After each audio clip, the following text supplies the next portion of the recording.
सुप्रभात। जय श्री कृष्ण। गत श्लोकों के अध्ययन के माध्यम से हम अश्वत्थ वृक्ष के उदाहरण स्वरूप इस संसार वृक्ष को समझने का प्रयत्न कर रहे हैं। किस प्रकार से यह संसार रूपी वृक्ष अश्वत्थ वृक्ष के समान विशेषताओं को धारण किए है और किस प्रकार से अश्वत्थ वृक्ष के समान ही इस संसार स्वरूपी वृक्ष को काट पाना, इसे नष्ट कर पाना भी लगभग असंभव है। केवल एक ही शस्त्र के विषय में हमने समझा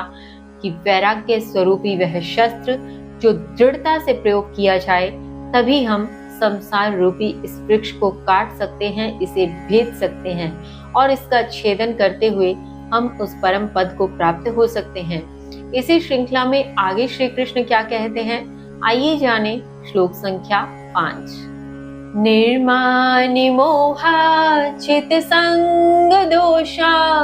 अध्यात्म नित्या निवृत्त कामः द्वन्द्वैर्विमुक्तिः सुख दुःख संचये गच्छन्त्यमूढाः पदं व्ययं तत् गच्छन्त्यमूढाः पदं व्ययं तत्। श्री कृष्ण कहते हैं, मान व मोह से रहित, आसक्ति दोष के विजेता, नित्य आध्यात्म में स्थित, काम से निवृत्त, सुख दुख नामक द्वंद्वों से मुक्त, मोह रहित उस शाश्वत पद को प्राप्त करते हैं। भावार्थ, यहाँ श्री कृष्ण अर्जुन से कहते हैं कि हे अर्जुन, जो मान व मोह से रहित है, अर्थात जिसे न अपने मान का कोई भी भान है और न किसी प्रकार का मोह है, यानी मान, प्रतिष्ठा इत्यादि, तथा मोह से जो पूर्ण रूप से रहित है, साथ ही जो आसक्ति दोष का विजेता है, यानी जिस आसक्ति दोष में बंधकर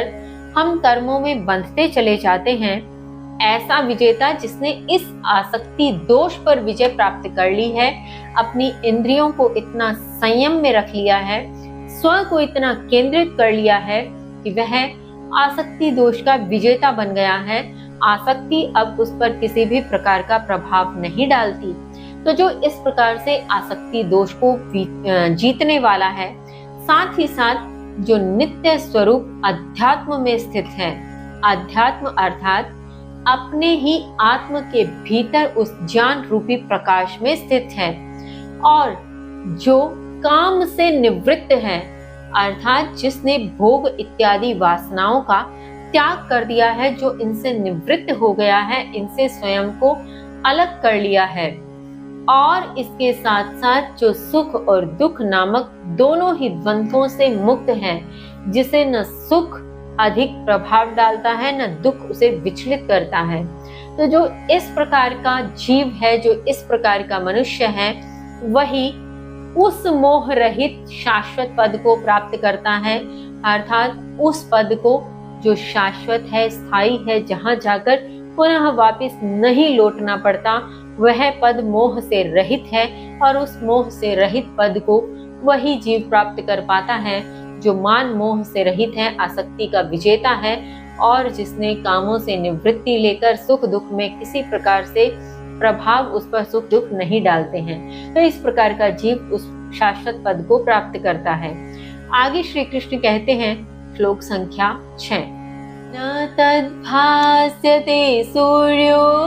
न शशांको न पावकः यद्गत्वा न निवर्तन्ते तद्धाम परमं मम, तद्धाम परमं मम। श्री कृष्ण कहते हैं, उसे न सूर्य न चंद्रमा न अग्नि प्रकाशित करता है, जहां जाकर वापस नहीं आते हैं, वह मेरा परम धाम है। भावार्थ, यहाँ श्री कृष्ण गत श्लोक का विस्तार करते हुए कहते हैं कि